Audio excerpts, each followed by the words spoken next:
Hello, I'm Marcus from Rivers of Life Church, Oxford, and this is the building that we've been renting since October last year, that's 2023, and we're very grateful to have our own building because previously we've always been renting schools and using other church buildings too. So Church Growth Trust are now renting to this building to us, so it's wonderful to have our own building. A lot more work in many ways. It does mean that we've had to try and get a bigger team to do practical work, which we didn't used to have to do when we rented other people's buildings.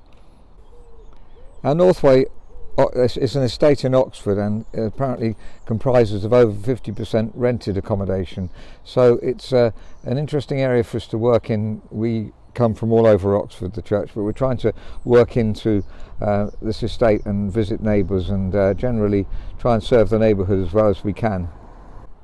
So you can see on the building there, Northway Church was the church that wanted to give the building to us originally, and they gave it to Church Growth Trust, but that's turned out to be quite a blessing in many ways, and we've been so grateful for John Duffield, I think, and Giles Arnott, who both visited us and been very helpful in sort of setting things up in the first place. We put a flag up early on and we're just trying to get the signage changed gradually as well. But the members of the congregation of Northway Church, many of them have joined us, so that's been very encouraging. And this is some of the activities that we do.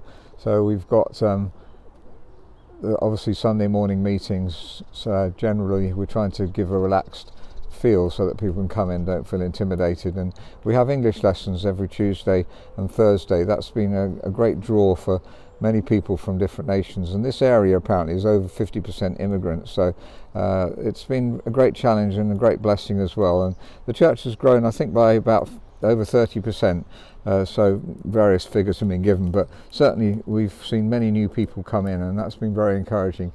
The older congregation, they're very much involved in the songs of praise that we do every Tuesdays. They did have a Tuesday fellowship, and so there are many people from the congregation have joined us there, and that's perhaps mainly older people, but some of the English students come along to that as well. There's a free English lessons poster.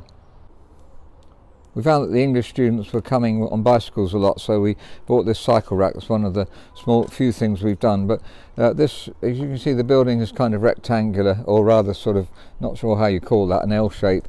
And we're thinking of perhaps using this whole area as part of the building, because the room, as you'll see in a minute, will hold 80, maybe a little more than 80 people comfortably.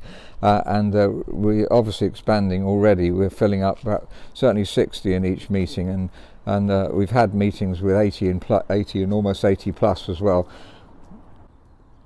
This is the entrance hall area, and Church Growth Trust encouraged us to change the layout of the toilets in this area, and also the kitchen is very small for us, and so we definitely want to do something there, but we're just wondering what to do in terms of expansion, because it looks like we're going to have to need a much bigger hall.